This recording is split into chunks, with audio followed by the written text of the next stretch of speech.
Can you love and independence coexist?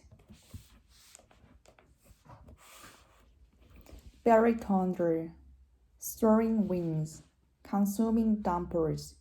Okeechobee, the disaster hurricane of 1928, tore through the North Atlas Basin, laying waste to entire communities. In Eatonville, Florida, the storm forced many flee. But for Jenny Crawford and his father unexpected homecoming. Jenny's returns began the arts were watching God. During his hardest and acclaimed novel about the black woman's question for love and agency, and his time themselves to develop both. When Jenny arrived back to Eatonville, her arrival is shrouded in mystery.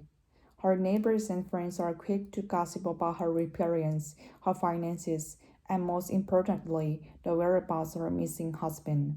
But only Jenny's friends really get over her story. Over the course of conversation that spans most of the novel, her stars untangle Jenny's life story, from her complicated childhood and her life in Eatonville to her scandal departure and the shocking events that followed. The specifics of Jenny's story are often larger than the life, but many of the book's details reflect the incredible experience of this author. During the Harsons was raised in Eatonville, one of the first planned and incorporates the all-black communities in America. Like Jenny, she also left Eatonville abruptly, traveling first to Joplin and D.C., before eventually moving further north. In New York City, Harsons studied anthropology and became a renowned author in the Harvard Renaissance, a cultural, literary, and artistic movement that still considers the golden era of black altruism and creativity. Here, her work gains another approach to find researchers treated through the South, which collect the story and firstness from Black Americans. By 1937, her field work had taken her all the way to Hawaii. She wrote the most in Arts Watching God. Her students during all the experience were the novel, incorporating reference elements alongside her own family and romantic history to bring readers into the internet spaces of Black Southern life. She used regional phrases and slangs and captured the dialects of her various characters. And the novel's unmentioned third-core narration allows us to unleash a poetical pro on everything from Balzac, architecture, and fashion to her characters' deepest feelings and motivations. Perhaps more than any specific details, Harson's experience of being a black woman in America at the time are more evidence in novel's themes. Over the course of a long evening, Jamie and Phoebe discuss the nature of family, marriage, spirituality, and more. But their conversation always comes back to Janie's truest desire to live honestly and be truly loved in return. As a teenager, Jenny rejects an arranged marriage, despite the safeties offered her and the wishes of a loving grandmother. When a family becomes well respected in Eatonville, she struggles with the judgment eyes of strangers and husbands who want her to be something she's not.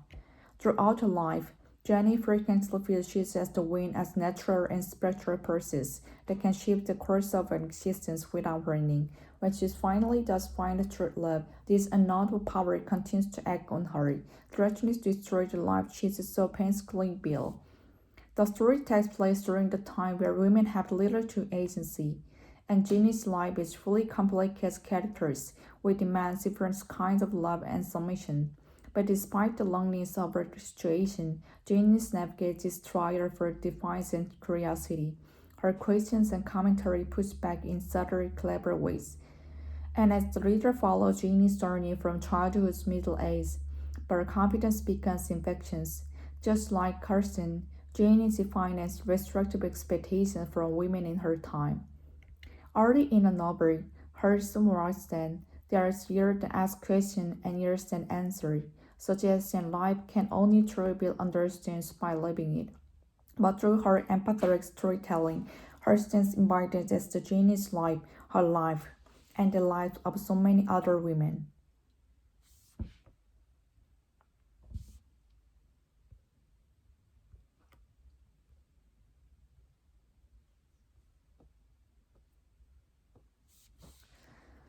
This is another video, The Science of Milk.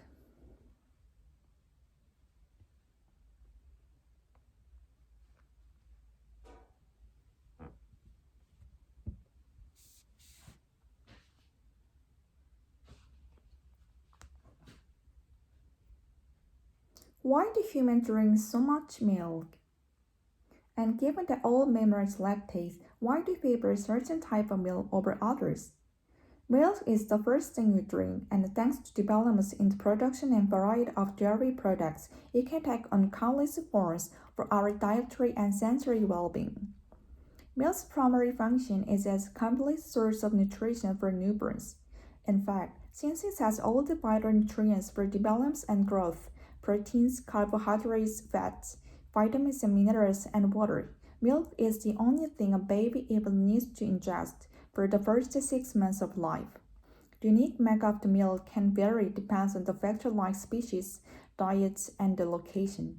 Rain-bearded artist sucker, for example, make the energy-dense milk that is by 20% of fat, roughly 5 times more than a human of Kaisu milk, to help the young survive the harsh freezing climate. So how is milk made? In the uniquely mammalian process of lactation, a special class of milk screen cells, known as mammarocytes, line up in a single layer around the perimeter of love lines. Those cells absorb all the building blocks of milk, then synthesize tiny drops of the fat on a structure called smooth endoplasmic reticulum. The drops combine with each other in other molecules and then extend and store in a space between the cells. Mammary glands eventually select the milk through the breast arteries, or in rare cases of planitus, through a duct in the abdomen. Although this process is typically reserved for females, in some species like diaphragmatic goats and even cats, males can also lactate. Milk drinkers worldwide consume daily from buffalo, goats, sheep, camels, yaks, and horses and cows. Almost all these species are ruminants, a type of mammal with a four-chambered stomach that yields large quantities of milk. Of these, cows are the most easily domesticated and produce milk that's both easily separated into cream and liquids and has a similar fat content to human milk. In their natural environments, mammals secrete milk on call for immediate consumption by their young. But with the demands of thirst consumers, the dairy industry have licensed methods to step up production, enhance the shelf life, and provide a variety of milk products. In the dairy, saturation machines span milk with high speeds, burning less dense fat to separate it from the liquids and flow it up.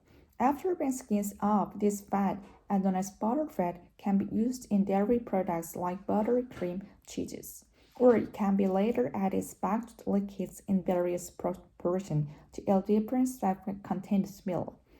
Full-fat milk, sometimes referred to as whole milk, has 3.25% butterfat added, compared to 1 to 2% for low and reduced fat milk, and less than 0.5% for skim milk.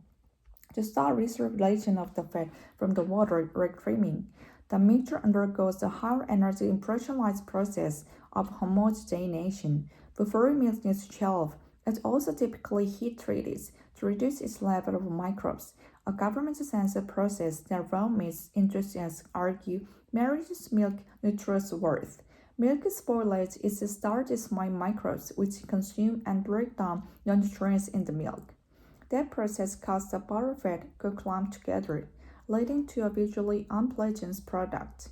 And the byproducts of microscopic consumption are compounds that taste and smell nasty. But there is a bigger problem. Raw meat can carry microbes that are the source of deadly diseases. So in order to kill as many of those microbes as possible, they keep milk fresh longer, which technique is called pasteurization. One version of process involved exposing milk to about 30 seconds of the high heat.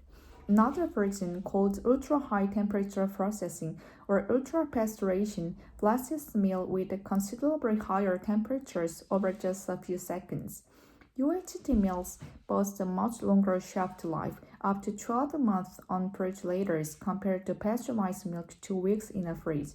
That's because higher temperature of UHT processing inactivates foreign microbes. Yet higher processing temperatures may adversely affect the nutritional and sensory properties of the milk. Ultimately, that choices lie in the consumer tastes and deferred convenience. Fortunately, there are many choices available, and industry produces 6 of the 840 million tons of products each year.